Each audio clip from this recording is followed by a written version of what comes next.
안녕하세요? 얼마 전까지만 해도 평범한 가족의 가장이었던 40대 남자입니다. 하지만 기억하기 싫은 그날 이후로 저희 세 가족은 소중한 행복을 잃게 되었었죠. 아파트 신축 현장에서 제 아내는 현장 사무직의 직원이었습니다. 그런데 그때 일하는 현장에서 건물이 붕괴되었고 건물 쪽 화장실로 가고 있었던 운도 없었던 제 아내는 그곳에 깔리고 말았어요. 회사에 있을 때 그 소식을 듣고 달려갔는데 많은 잔해 밑에 깔려있다는 아내를 부르지르기만 했을 뿐 저는 아무것도 해줄 수가 없었어요. 아내는 곧이어 구출이 되었지만 오랜 시간 뇌에 산소를 공급하지 못하여서 뇌에 치명적인 결과를 얻게 되었죠. 생명이 위독할 수도 있었다고 했는데 오랜 대수술 끝에 다행히 목숨만은 건질 수 있었어요. 그런데 후유증으로 뇌의 기능 대부분이 작용할 수가 없었고 그 바람에 가족들과 의사소통도 못하고 평생 누워서 눈만 깜빡거리는 장애를 가지게 되었어요. 아내의 사고 이후로 근처에서 혼자 살고 계신 장모님은 하나뿐이 없는 딸인 제 아내를 보살피러 병원에 매일 들리셨어요. 장모님도 한순간에 다른 사람이 되어버린 딸을 보고 수많은 눈물을 삼키셨습니다. 저도 아내 곁에 종일 있어주고 싶었지만 일을 해서 병원비와 생활비를 벌어야 했기에 회사에 일을 하러 갔고 장모님은 아침 일찍부터 저희 집에 들리셔서 아들 어린이집도 데려다 주시고 병원에 가서 아내도 보살펴 주시고 저녁에는 다시 저희 집에 오셔서 저와 아이 밥도 챙겨주시고 그렇게 하루도 빠짐없이 곁에 있어 주셨어요. 아내와 한마디라도 나누고 싶었지만 늘 아무 말 없는 아내를 대신해서 저와 장모님은 많은 대화를 나누곤 했어요. 우리 희정이가 남편 떠나가고 울적할 때 정말 남편처럼 친구처럼 내 옆에서 많이 위로가 돼줬는데 그런 딸이 아무 말도 못하니 너무 외롭네. 장모님, 제가 있잖아요. 저를 아들처럼 생각해주시고 말도 편히 하시고 그래주셔요. 아이고 이서방, 그렇게 말해줘서 고마워. 저는 아픈 아내로 인해 적적해지신 장모님을 위해 시간이 날 때면 같이 맛집도 가드리고 드라이브도 하며 장모님과 함께 시간을 보냈어요. 매일 뵙다 보니 사람 사이의 정이라는 것이 깊어지나 봅니다. 어느 순간부터는 서로의 얼굴을 보면 웃음꽃이 피어나고 있더라고요. 그렇게 얼마나 지났을까요? 담당 의사 선생님은 보호자의 동의에 따라 아내를 퇴원시키고 집에서 보살펴도 된다고 하시더라고요. 그래서 주의사항을 안내받고 집으로 아내를 데리고 왔어요. 아내가 정상인이 된 것도 아닌데 집으로 데려갈 수 있다니 기뻤습니다. 아내는 처음 불안했었던 호흡도 괜찮아졌는데 그래도 여전히 말은 할 수 없더라고요. 그래도 감사하게 생각했습니다. 시간이 흐르면 아내가 벌떡 일어날 수도 있지 않을까 하는 지푸라기라도 잡는 심정으로 희망을 가졌어요. 그렇지만 몇 달이 지나도 아내는 똑같이 누워만 있었고 저는 점점 희망을 잃어갔어요. 우울해하는 저를 위해 장모님은 힘내라고 어깨도 툭툭 쳐주시고 매일같이 들리셔서 제가 좋아하는 음식을 한껏 차려주시고 집도 청소해주시곤 하셨어요. 서로 힘든 걸 알기에 저와 장모님은 그렇게 말하지 않아도 서로에게 위안을 심어주려 애쓰곤 했어요. 어느 여름날이었어요. 그날은 회사도 쉬는 날이어서 제가 집에 있었습니다. 보니까 아내가 누워서 땀을 뻘뻘 흘리고 있더라고요. 말은 못해도 얼마나 덥고 찝찝했을까요? 이 더운 날씨에 누워만 있는 아내를 씻겨주기 위해 장모님과 둘이 아내를 안고 화장실로 갔어요.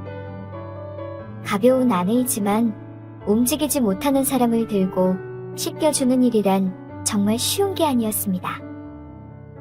큰 대야에 아내를 앉힌 후 제가 아내를 잡고 장모님이 바가지로 물을 뿌려가며 싹싹이 씻겨주셨습니다.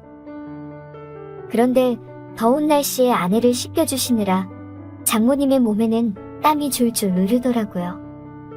그날따라 짧은 바지를 입으시고 상의도 축 늘어진 걸 입고 오셨어요.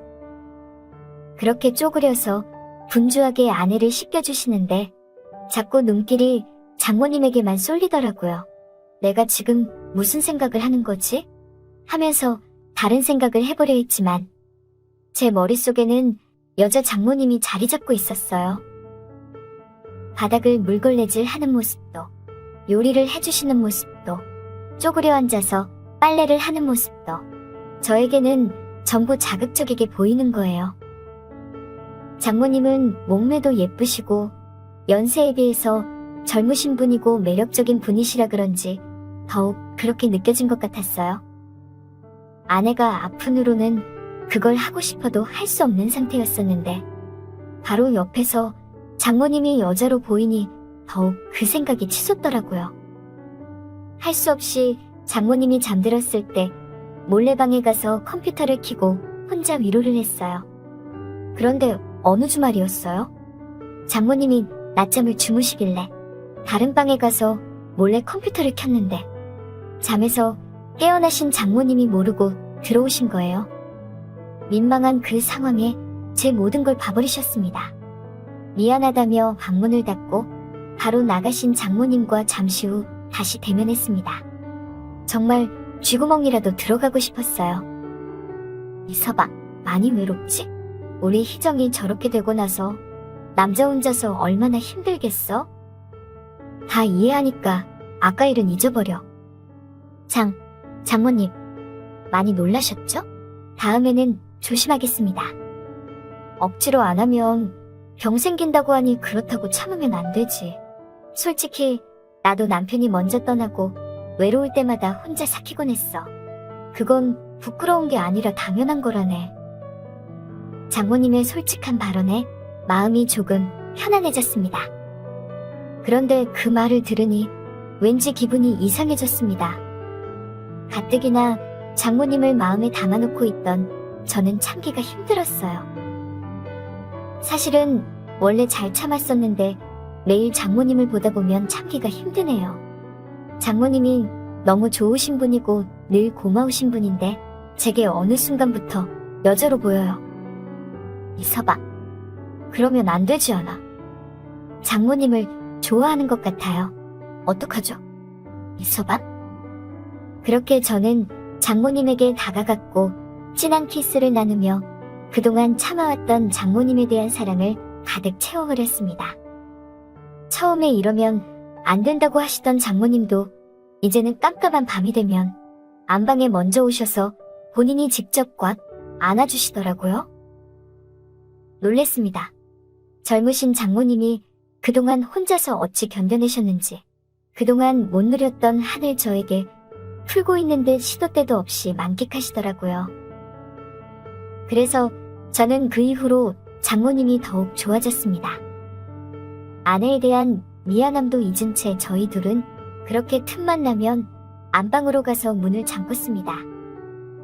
아내를 끔찍히 생각하던 저와 장모님이 이렇게 될 줄은 상상도 못했었는데 불행해진 현실과 서로의 타이밍이라는 게 참 예상치 못한 전개를 펼쳐가게 만들더군요.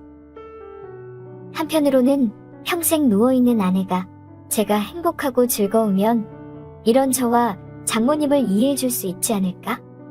하고 생각하기도 해요. 저와 장모님이 언제까지 몰래 사랑을 나눌 수 있으련지, 혹여나 각자 다른 이성을 만나게 되면 아내 때문에 안 볼 수도 없는 관계인데 그때 되면 어떻게 서로를 바라보게 될련지요. 그렇다면 커다란 후회뿐이 안 남을 텐데요. 저는 생각이 많아지네요. 그치만 지금이 너무 행복하기에 장모님과 나누는 사랑, 아무 생각 없이 만끽하고만 싶은 욕심이 나네요. 오늘의 사연 여기까지입니다. 지금까지 읽어주신 모든 분들 감사합니다. 구독과 좋아요, 알림 설정 눌러주세요. 그럼 모두들 행복한 하루 보내세요.